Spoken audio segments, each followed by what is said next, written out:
بسم الله والصلاة والسلام على رسول الله. السلام عليكم البنات، ان شاء الله تكونوا بخير، ان شاء الله تكونوا فرحانات وسعيدات وكل وردات وين ما كنتوا يا رب العالمين.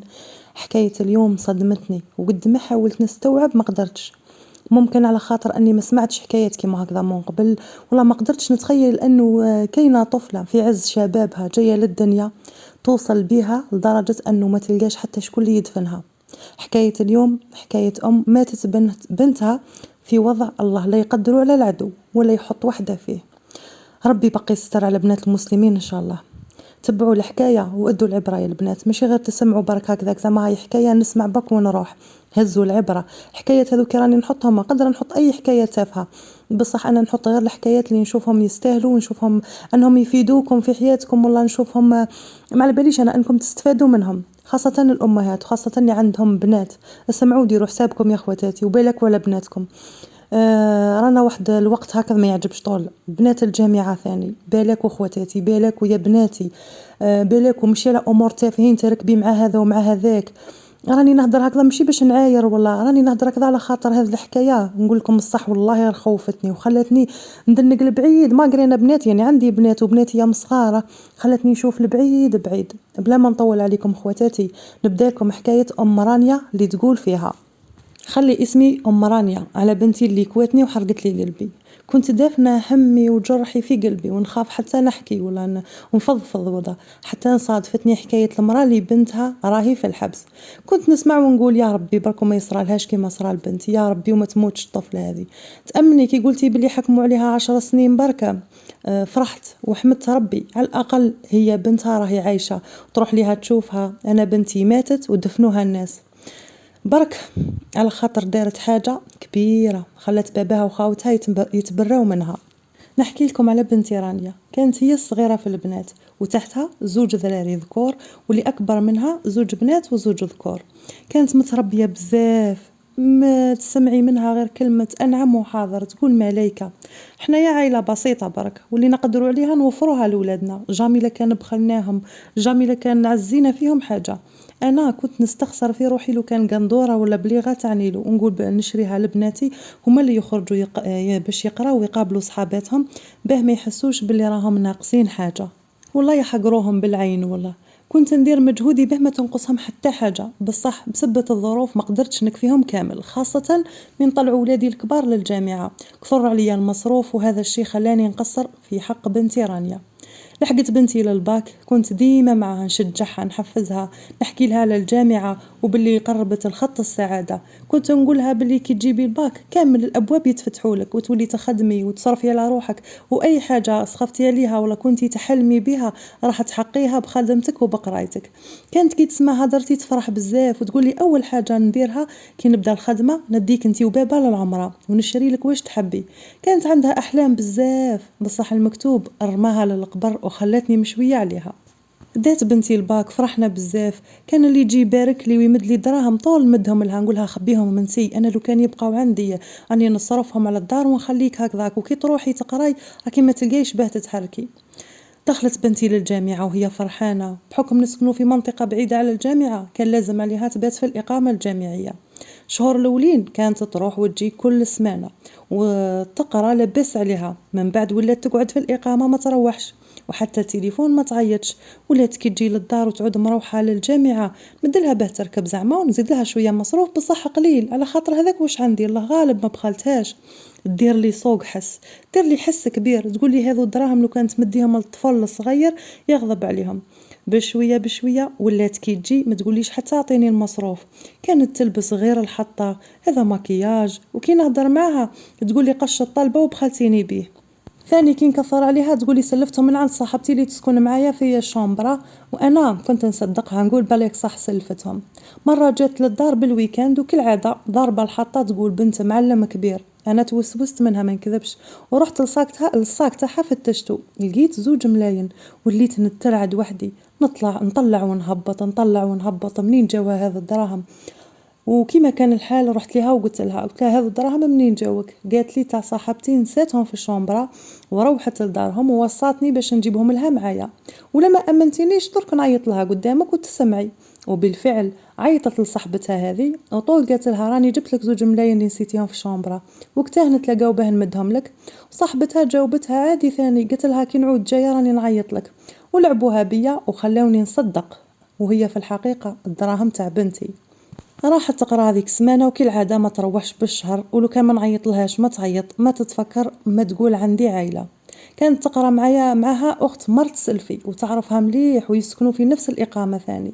كنت كل ما نتلاقى مع مرت سلفي تلوح لي الهضره عليها، تقول لي راهي تمشي مع طفله فاسده، بالك على بنتك اهضري معاها لا يلعبوا بها البنات. ما كنتش نصدقها، كنت نقول تغير من ولادي على خاطر قاريين كامل، وهي ولادها ما همش تاع قرايه. وهي كانت سامعه العجب من عند اختها بصح ما خبرتنيش. المهم نختصر لكم شوي في الحكايه. بقات بنتي على نفس الحاله، تروح وما تروحش بالشهر. حتى واحد اليوم جا خوها يجري ليا قال لي بنتك راهي بهدلت بينا وراهم يهضروا عليها هضره ما تعجبش. وكنت مع الجماعه ما يعرفوش باللي انا خوها، وقاعدين يجبدوا على بنات الجامعه، حتى واحد جبد التليفون وقال لهم نعيط لوحده تجيب لنا بنات ونروحوا نسهروا معاهم. كي هزت التليفون وهضرت وقالت له اليوم رانا ساهرين في البلاصه الفلانيه، انا لو كانت حلت الارض لو كان انا دخلت فيها. بنتك يما راهي دايره رايها في الجامعه، بنتك حاشاكم فايحه، بنتك خرجت الطريق، بنتك تبيع في روحها على جال الدراهم، بنتك ماهيش بايته في الجامعه. هدر هدر هدر هدر وهاوش حتى كي كثر العياط هكذاك والحس سمع راجلي وزاد جا بني واحد اخر. كي حكى لهم واش سمع هزوا التليفون عيطوا لها، ما حبتش تجاوب. هما خرجوا يحوسوا على فرود باه يوصلهم باه يروحوا ليها للاقامه الجامعيه. وانا مت بالخوف عليها، وليت بعثت لها ميساج من تليفوني وقلت لها وين راكي بايته، باباك وخاوتك راهم جايين ليك للاقامه. بالخف عاودت لي قالت لي لا يجيو ليا، انا راني في الاقامه وهما مام يجوا راهم ممنوع يخلوهم يدخلوا. ولات قالت لي خلاص دوك انا نعيط لبابا ونفهمه. كي عيطت له قالت له كنت في شومبرا واحده اخرى مع صحاباتي وخليت التليفون تاعي يشارجا عليها ما هزيتش عليكم. وقالت له ما كلاه تجو ما يخلوكمش تدخلوا، وراهم كانت تجيو وتقول لهم ندخلوا يديروا لي المشاكل ليا. كوبات عادي وحاطه في راسها باللي ما راهمش رايحين يروحوا ليها، بصح هما راحوا على خاطر خاوتها قراو في الجامعه ويعرفوا القوانين. كي لحقوا ليها عيطوا لها قالوا لها رانا مع لي زاجون برا، ارواحي اخرجي نشوفوك. هي ثم ما لقات وين تهرب، طفت عليهم التليفون وخلاتهم. كي استبطاوها راحوا لي زاجون لي الشومبرا تاعها ما لقاوهاش. جاو روحوا راجلي وولادي بلا بها بلا ما نحكي لكم واش صرا، وبلا ما نقول لكم على الحس والعياط اللي صرا، وبلا ما نحكي لكم على حالتي. بقيت نعيط لها والو، تليفون طافي، كل ساعه نعيط نقول بالك حلاتو والو. الغدوه من ذاك عيطت عادي وكانه ما صرا والو. كي هاوشتها وقلت لها باللي جاو ليك وما لقاوكش قالت لي كنت بايته مع الطفله في شومبرتها ونديروا في البحث تاعنا وطفالي التليفون. كي سمع خوها قال لها حاطتنا ناكلوا من وذنينا يا اخي، وحلف فيها باللي قاتلها. فاتت هذيك الضربه وهي قاعده في طبايحها. كي تجي من الجامعه تجيب قشها تغسلو في الدار، قش ماهوش تاع طفلان باقيه ستر على روحها، قش تاع وحده شغل رايحه للعرس. المهم قلت لكم فاتت هذيك الضربه، بصح خوها بقى ينشنش من وراها وحالف باللي بطلها من القرايه. حتى لليوم اللي كشفوها فيه، هذاك اليوم ما ننساهش، على خاطر هذاك هو اليوم اللي بنتي راحت وما زادتش دخلت عليا وما زادتش شتها. جابني اللي اكثر منها بشوي، جاي يحوس على اخوه. قال لي قلت له انايا واش بيك يا طفل علاه راك هكذا مزروب؟ قال لي بنتك بهدلت بينا وراني شت تصاورها في مكان غير لائق، من ناحيه حجابها صاهره وتشطح وتزيد تبعث في تصاورها للرجاله. وجاب الفوطو هذيك في التليفون تاعو وراها لباباه وزاد وراها لخوه، وقال لهم راهي في الملهى الفلاني وراني رايح ليها اليوم ذابحها. وخرج يجري وهما راجلي وخوه راحوا تبعوه. انا من الخلعه هذيك عيطت في التليفون لقيته مسكر، بعثت لي ميساج ما تردش، ما عرفت واش ندير. سلمت امري لله وندعي يكون هذاك الخبر خبر كاذب وماهيش هي اللي راهي تدير هكذاك. يحكي لي باباها كي وصلوا لهذيك البلاصه واللي قالوا لهم عليها ما قدرش يدخل على خاطر من الدخله بين بلاصه تاع فسق. قال لي درت كوراج ودخلت، خفت على بني كش ما يدير لها ويباصي عليها. قال لي بلاصه مظلمه وباه تشوفي واحد ثم يحب لك لازم تكوني قريبه لهذاك الواحد باش تقدري تشوفيه. قال لي بقينا نقدموا بشويه ونشوفوا للبنات اللي ثم، حتى شفناها مع زوج بنات واحد اخرين ومعاهم رجال كانوا يشطحوا وزاهيين ولاباس عليهم. قال لي في الاول والله ما عرفتها على خاطر لابسه لبسه خاطيه الطريق، شعرها مطلوق وتمشي وتتمايل، كانت شاربه الشراب. راح خوها طول يجري ليها هجم عليها يضرب فيها وتخلطت مع الرجال اللي كانت معاهم بنتي. ما خلاوش هذوك الرجال يديها، كي قوى الحس خرجونا السيكوريتي اللي ثم تاع الملهى هذاك، قال لي قد ما هضرنا معاهم باللي الطفله بنتنا ولازم نديوها معانا ما حبوش، قال لي حاوقونا خرجونا لبرا. بقينا مقابلين هذاك الملهى حتى نطلع النهار، قلنا بالك تخرج ونحكموها ونجيبوها معنا. كي طلع النهار جالنا واحد من الناس اللي كانوا داخل قال لنا الطفله هذيك اللي تحوسوا عليها واللي درتوا فيها اللي تهاوشتوا معها البارح راهي خرجت عندها بزاف، وخرجوها اللي يخدموا ثم في الملهى هذاك من جهه واحده اخرى. ثم فقدوا الامل وجاوا روحوا للدار، وبلا ما نحكي لكم على التبهديل اللي تبهدلت. عاد ولادي يقولوا لي هذه تربيتك والدلالة اللي دللتيها، وشوفي بنتك وين وصلت وما راهيش اختنا وما نسحقوهاش. من هذيك الضربة ما زادتش جات للدار، ما زادت عيطت، وحتى هما الثاني نساوها وما حوسوش عليها.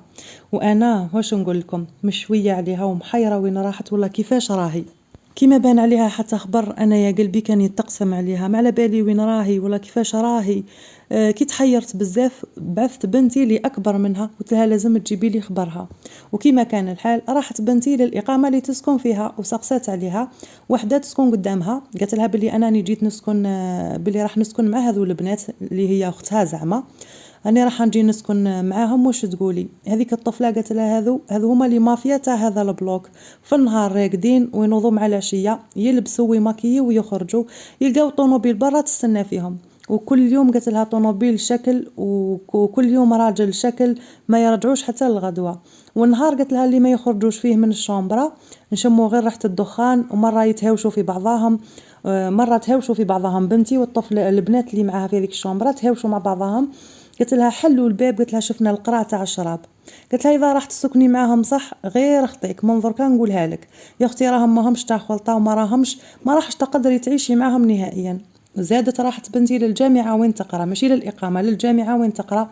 سقسات عليها قالوا لها بلي ما راهيش تجي تقرا عندها بزاف.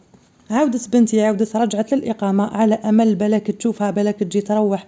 وزادت سقسات بنات واحد آخرين قالوا لها عندهم يومين ما باتوش هنايا. جات بنتي روحت وحكات لي اللي صرا، بكيت ما برد قلبي، دعيت ما برد قلبي، ما لقيت ما ندير. من جهة بنتي وتوحشتها، ومن جهة خايفة نقول لهم روحوا حوسوا عليها وكش ما يقولوا لي ولا خطر خلاص كشغل نحاوها مرة من الحساب كشغل ما كانش وما هيش موجودة. بقيت هكذاك محروقة على بنتي حتى جاو لي فاكونس. كل يوم نقول بالك كي تغلق الجامعة ما تلقاش وين تروح، بالك تجي تروح للدار. بصح ريحتها ما كانش، حتى تليفونها طافي من هذيك الضربة اللي حكموها تشطح في الملهى. هذوك ليامات فاتوا عليا جحيم يا خواتاتي، غير ساكتة ونخمم مع روحي وين ممكن تكون راحت هذه الطفلة. ما نروح لبلاصة، ما نخرج من الدار، حتى أهلي وأهل زوجي قطعتهم. كنت نخاف كي نروح ليهم ويجبدوا لي الهضرة عليها وما نلقى ما نجاوب. 23 أكتوبر 2023 تقاري طونوبيل تاع الجدارمية توالي الدار تاعنا يحوسوا على راجلي. كي خرج ليهم هضر معاهم قعد معاهم وقت طويل، ومن بعد عاود دخل الدار وجهه أكحل ما يتفسرش.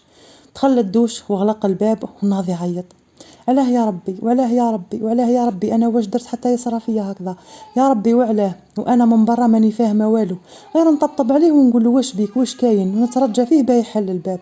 كي حل الباب وعاود خرج راح للجدارميه قاهم مازالوا ما راحوش. هدر من الباب جاوبهم قال لهم راني متبري منها وما عنديش طفله اسمها رانيا، ادفنوها ولا طيشوها للكلاب ياكلوها، والله ما راهي داخله لداري، وسكر الباب.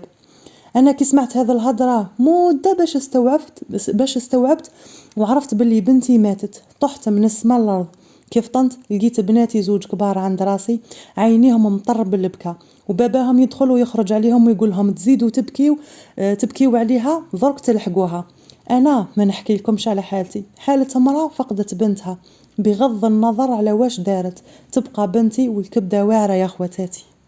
كي سمعوا الناس بالخبر تاع الوفاه ولاو يجوا للدار يحسبونا رانا دايرين جنازه، بصح لي يلحق للدار عند الباب يرجعوه ولادي وراجلي يقولوا لهم ما راهي بنتنا ما نديروا جنازتها، تبرينا منها من زمان وما عندنا حتى حاجه تربطنا بها. الغدوه من ذاك زادوا جاو الجدارميه على امل بالك يبدل راجلي رايو ويقبل باش يدفنها، بصح راجلي وولادي رفضوا رفض قاطع انهم يدفنوها ولا يستعرفوا بها. انا كنت في حاله غير ربي لي عالم بيا، حتى باه نهضر ما نقدرش، نخاف من راجلي ونخاف من العياط تاع ولادي. لميتها في قلبي كي تجيني هذيك الحرقه تاعها، نبكي ونعيط حتى نطيح، ويهزوني للسبيطار يديروا لي البرا يرقدوني.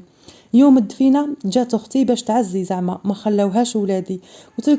قلت لهم خليوني غير خليوني ندخل نشوف اختي، برك قالوا لها تعاودي تولي تروحي مره واحده اخرى وارواحي. قلت لهم خليوني نروح مع اختي، انا كنت حابه باش نروح معها باه هي تديني نشوف بنتي قبل ما يدفنوها. بصح راجلي قال لي لو كان تخرجي من الدار راكي حارمه عليا اليوم الدين. ما لقيت حتى حل غير اني نستسلم ونسلم امري وامرها لربي سبحانه. دفنت بنتي وواحد من اهلها ولا اهلي حضر، كامل يتحاشاو يقولوا الناس انهم يعرفوها ولا يقربوا لها، ولا واحد ما حب يدخل روحه على خاطر بنتي ماتت في وضع ما يشرفش. تكلف امام المسجد وشويه ناس كانوا يصليوا في العصر راحوا دفنوها، وما نعرف لا صلاوا عليها ولا لا، على خاطر خرجت هضره باللي دفنوها بلا ما يصليوا عليها. فاتت على موتها شهر، وراجلي وولادي نساو شويه، بصح انا النار شعله في قلبي. حبيت نشوف قبرها، حبيت نشوف بنتي وين اندفنت، وحبيت نعرف اذا صح ما صلوش عليها. حبيت نعرف كيفاه ماتت بنتي. بزاف اسئله مرضوني وبغيت جواب عليهم. خليت حتى نخرج راجلي ولادي راحوا يخدموا، درت جلبابي ورحت لمرت شيخ الجامع. طبطبت، حلت عليا، قلت لها انا ام فلانه، وفكرتها شكون هي. ترجيتها تقول لراجلها يقول لي وين مدفونه بنتي. دخلتني وعيطت الراجلها، سقساته وصف لها البلاصه بالضبط، وزدت قلت لها باش تسقسيه اذا صح ما صلوش عليها. قالها صلينا عليها، والشي اللي سطروا ربي احنا ما نفضحوهش، وبينها بين خالقها. هو يهدر في التليفون وانا نسمع والدمعه تهبط كي الواد. زدت سقسيته قلت لها قولي له كيفاش ماتت بنتي. قالها والله ما نعلم، بصح اذا حبت تعرف كيفاش ماتت بنتها تروح للجدارميه، ممكن يقولوا لها كيفاش ماتت. شكرتها وترجيتها ما تهدر حتى الواحد بلي جيت وسقسيتهم، ورحت ديريكت للمقبره. حوست في البلاصه اللي وصفها لي الامام تاع المسجد، لقيت قبرها. تكبيت عليه نبكي بالعياط، عاتبتها، هاوجتها، رضيتها، طلبت منها تسامحني وانا سامحتها. دعيت لها ربي يغفر لها، بصح ما كان اللي جاوبني. قعدت شويه، مسحت عينيا وروحت لداري. من البكا والتعب حطيت راسي فوق المخده، رقدت. كي نضت لقيت الدمعة تهبط وحدها. استغفرت ونضت لشغلي نخدم، وعقلي كان عندها. كيفاش ماتت، واش صرا، وين ماتت، علاه ماتت بنتي صغيرة مسكينة. طلعت وهبط وقررت اني نروح للجدارمية، بصح خفت كش من يشوفني وتوصل الهضرة راجلي وولادي. وكي ما لقيت حتى حل عيط لاختي الصغيرة تسكن قريبة للجدارمية، قلت لها هو شكاين ولازم تعاونيني. تفاهمنا باش تعيط، تعرضنا زعما باش نتعشاو عندها وتحكمني نبات عندها، والصباح نروح من عندها باش نروح للجدارمية. كيما كان الحال عيط راجلها راجلي، قال له عندنا بزاف ما تلاقيناش، روحوا تتعشاو عندنا. رحت انا وبناتي، وصلنا وليدي وراح. والعشيه كي جاو باش يتعشاو راجلي وولادي، تعشاو كامل. وكي جينا مروحين ناضت اختي تبكي، قالت لي ما تروحيش بقاي باتي معايا. كي شفت الراجلي قال لي احنا نروحوا، وانتيا كي تبغي تروحي عيطي لي نجيب فرود ونجي نديك. وراحوا هو وبناتي، وانا بقيت عند اختي ليل كامل وحنا نحكيو على رانيا وعلى واش قالوا الناس. شويه نبكي شويه نسكت حتى اللي طلع النهار. لبست الجلباب تاع اختي على خاطر مبدل على جلبابي، ورحت للجدارميه. عند الباب سقساوني واش نسحق، قلت له جيت نسقسي كيفاش ماتت بنتي، وغلبتني دمعتي نهدر ونبكي. داني المكتب واحد اخر وبقيت نستنى وخايفه، حتى جا جدارمي واحد اخر قال لي مدام عظم الله اجركم، وقال لي باللي جا معاهم نهار جاو الجدارميه لراجلي. هذا الجدارمي اللي يهدر معايا جا معاهم، جاو راجلي باه يدفنوا زعما بنتي، وقلنا له السبب تاع الوفاه تاع الطفله. قلت له يا خويا انا راهم ما قالوليش، وراني جيت بالتخبيه، ولو كان يسمعوا بلي سقسيت عليها راني نطلق على كبري. بصح الله غالب، هذه كبتي وحبيت نعرف كيفاش ماتت. كنت نهضر ونبكي بالشهقه، حتى جابوا لي الموعد ويهدنوا فيا، وجبد الدوسي تاعها وقرا لي كل كلمه كتبت فيه. بنتي كانت مع واحد في دارو يسكن في الباطيمات، وماتوا مع بعض في الدوش في وضع الله لا يقدروا على واحد. سبب الوفاه تنفس عليهم الغاز تاع الشوفبا. عين تاع الدوش بقات تمشي 5 ايام، والجيران تقلقوا من الصوت تاع البومبا. هبط الجار طبطب عليهم باه يطفي البومبا زعما. كي قدم للباب شم ريحه ماشي مليحه وقاويه بزاف، خبر الجيران الاخرين، جاو طبطبوا على السيد ما يفتحش، راحوا خبروا الجدارميه. كي جاو الجدارميه كسروا الباب، لقاوهم ميتين في الدوش بدون ملابس، والجثث تاعهم تعفنوا. لقاو لاكارت في الصاك تاع بنتي ومنها عرفوا هي شكون. داروا الاجراءات تاعهم وعرفوا سبب الوفاه. السيد اللي كانت معاه بنتي داوه ماليه دفنوه، وبنتي دفنوها الناس. بعد ما كمل الجدار من الهضره قال لي بلي قشها راه عندهم، فاليزا فيها قشها وحوايجها، والصاك تاعها فيه كواغطها وتليفونها. سنيت عليهم وهزيت حوايج بنتي ديتهم عند اختي. كي حلينا هذيك الفاليزه شميت ريحتها، نجبد في القش ونحضن فيه ونشم في ريحه بنتي. تفهمت انا واختي كل مره تجيب لي شويه حتى نديهم كامل للدار، على خاطر لو كان ندخلهم ويشوفوهم يعني ولادي وراجلي يديروا لي حس، وممكن حتى نطلق بسبه هذاك القش. هذه هي حكايه بنتي الصغيره. على بالي راح تقولوا لي تستاهل، وممكن تلوموني لاني ما نسيتهاش ومازالني نبكي عليها. الله غالب، هذه بنتي كبتي، حتى وغلطت تبقى بنتي، ومحال كان ننساها حتى اللي نلحقها. نبقى ندعي لها ربي يرحمها ويغفر لها، ونتمنى انتم ثاني تدعيوا لها ربي يسامحها. بنتي كانت عاقله، واللي وصلها لهذا الطريق الخلطه تاع البنات، لعبوا بها ودخلوها في طريق الحرام. هي طفرت فيها وهما عايشين لاباس عليهم. هذه هي حكايه رانيا اللي دفنتها في قلبي، وقلت مستحيل نحكيها. بصح كي سمعت حكايه الطفله اللي راهي في الحبس تشجعت وحكيت لك باه تقولي لها انت على الاقل بنتك عايشه، ويجي يوم وتخرج وتشوفيها وتحضنيها. اما انا بنتي كملها تراب، راحت ودات فرحتي معها. انتي تمنيتي لو كان خبرتي باباها قبل تدير هذا الشيء، وانا راني ندمانه اني ما ربطتهاش وبطلتها من القرايه. نهار حسيتها ماهيش في طريق الصواب. وسمحوا لي طولت عليكم، ونتمنى ترحموني في التعليقات وما تزيدوش على قلبي. هنا وتخلص حكايه ام رانيا. وش نقول لك يا اختي، قطعتي لي قلبي والله يا اختي، بكيتيني معاك وحسيت بوجعك. وبوش شكون اللي راح تلومك؟ ما كانش اللي راح تلومك، على خاطر احنا ثاني امهات وعندنا بناتنا، وما تعرفي المكتوب هذا واش مخبينا. وثانيا علاه نلومك؟ انت ما عندك حتى دخل يا اختي في اللي صرا. انا عن نفسي نقول لك ربي يرحم بنتك ويغفر لها، وراهي بين يدين ارحم الراحمين. حكايه بنتك ان شاء الله تكون عبره لكل البنات، خاصه كي قلتي سبابها الخلطه تاع البنات. نتمنى هذه الحكايه يسمعوها كامل البنات، باه كل ما وسوس لهم الشيطان يتفكروا واش ممكن يصرى. مانيش حابه نهضر بزاف مراعاه لمشاعر صاحبه الحكايه، بصح اتمعنوا مليح في كل كلمه قالتها، وكيفاش خلات عائلتها، وكيفاش حرقت قلب امها. اتعظوا يا البنات قرايتكم، وبقوا ستر على رواحكم، وارضاو بالشي اللي كتبوا لكم ربي. شوفوا يا البنات، اللبسه ما تدخل للجنه، قراو وجيبوها بعرق جبينكم، ويفرجها ربي، وتوليوا بخدمتكم بشهريتكم، وتحققوا اي حاجه وانتم كنتم متمنينها. شو نقول لكم يا البنات، خموا في والديكم. وحتى كي يوسوس لكم الشيطان، ولا يوسوس لك الشيطان انك ديري حاجه ماشي مليحه، تفكري باللي يقولوا بنت فلان وخت فلان، ويعشيو يوريو في باباك وخاوتك بصبعها وراهي بنت فلان، ويهضروا عليهم في الجمايع. مانيش نعمم البنات، لانه اغلب البنات يعني البنات تاع الجامعه بنات اصل ويخافوا ربي، وهذيك القله القليله هذيك هما اللي كيشوفوا رواحهم غارقين في الحرام، يدوا بنات واحد اخرين في جرتهم. واش راح نقول لكم يا البنات، والله ما تدوم غير وجه ربي اللي يدوم. هذه هي. شوفوا لوالديكم، وقبل لا ننسى بالكم من الخلطه يا البنات. طفله الا شتي فيها حاجه ما تعجبكش ولا ماهيش صالحه، ولا كان اذا كنتي تقدري تاثري فيها وتجبديها، اللهم بارك. ما قدرتيش وشفتي روحك ممكن انك تتاثري بها، راح تولي كما هي، كما نقولوا حنايا ضايعه، الهربة تسلك خايتي. تجبدي روحك، امشي وحدك، ما تروحيش كما يقولوا للتهلكه بيدك، وما تديش روحك للطريق اللي ما تصلحش.